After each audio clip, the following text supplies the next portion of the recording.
Ugh, I just don't get it. All right, back to step one. You know, I think it'll really help if I watch my favorite Christmas movie to really get me in the spirit. Let's get it. All right, let's see here. Wait, where is it? What the hell was that? Hey, get back here!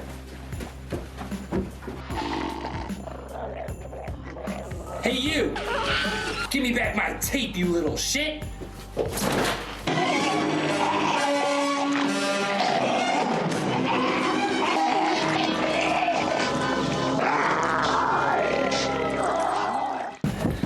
Serves you right. Let's get in the spirit this week with one of my favorite holiday horror movies, Gremlins from 1984. Let's enter the tape tune.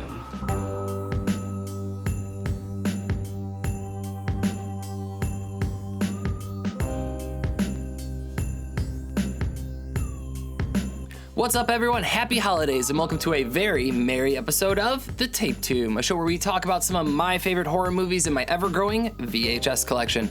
I'm Larry Downs, and today we are talking about the classic horror, comedy, but most importantly Christmas movie, 1984's Gremlins. Oh, Gremlins isn't a Christmas movie? Tell that to the opening credits.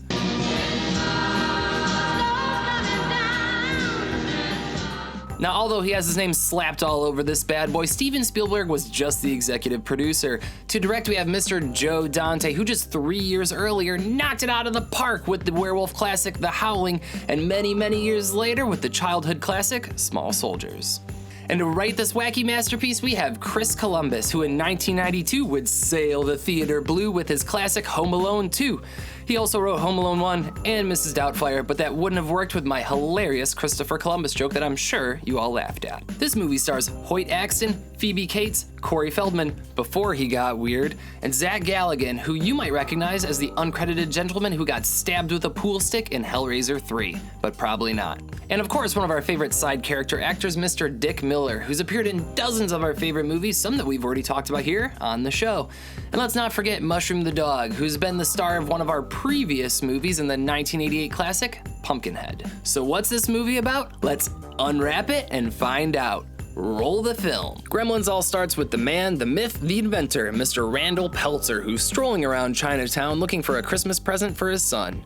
After being dragged into this old man's antique store and failing to make a convincing argument to buy his hot new invention, the bathroom buddy, he notices something strange. A small creature singing in a cage called a mogwai. Looks like the perfect new pet for the fam. The problem is the old man won't sell it because with mogwai comes much responsibility. But the old dude's grandson thinks he's crazy and goes behind his back to sell it to an eager Mr. Peltzer, not before telling him the 3 most important rules. No direct sunlight because it'll kill him, and without any explanation, don't get him wet, and most importantly, don't feed him after midnight. Cue our Christmassy intro into the movie's main setting, Kingston Falls, and it's...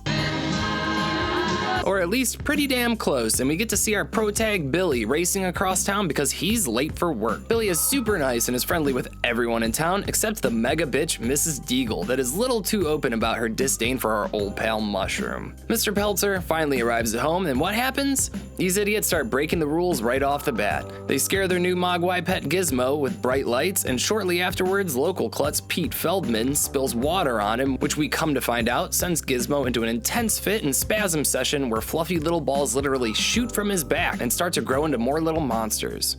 Sounds great, right? Nope.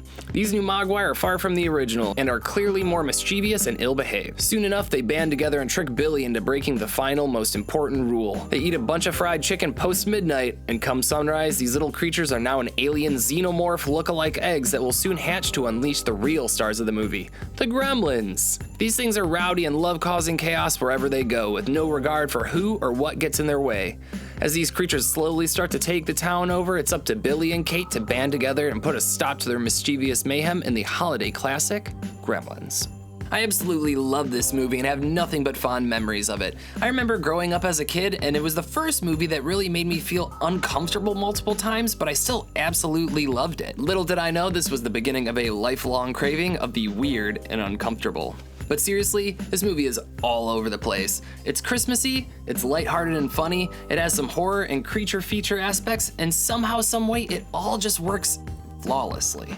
The only thing I didn't totally agree about as a kid, and even as an adult rewatching this movie, is the bit about Kate's dad posing as Santa Claus and dying in their chimney, and that's why her and her family hates Christmas. Totally fair, I can see the connection, but I always felt like this story was a little over the top and way out of left field, and you would think that her family would hate chimneys and not Christmas. And then I always thought, who the fuck is dumb enough to climb down their chimney with a shitload of presents without telling anybody about it just in case that sticky stuck situation does arise? And it turns out I give the world too much credit. I did a little bit of research before this episode and turns out this has happened multiple times, although it just really ended with serious injuries as opposed to death, like Kate's dad. Like many other successful horror movies of the 80s, this one has a sequel with Gremlins 2, The New Batch, and man did they crank it up to 11 with this one. It's a far cry from the humble, fun Christmas story that this one is, but that doesn't stop it from being wildly successful. It's a different movie and they wanted to go all out, and they did with Spider Gremlins, Bat Gremlins, Genius Gremlins, and Sexy Gremlins. And let's not forget the absolute banger of a track that they threw into this scene.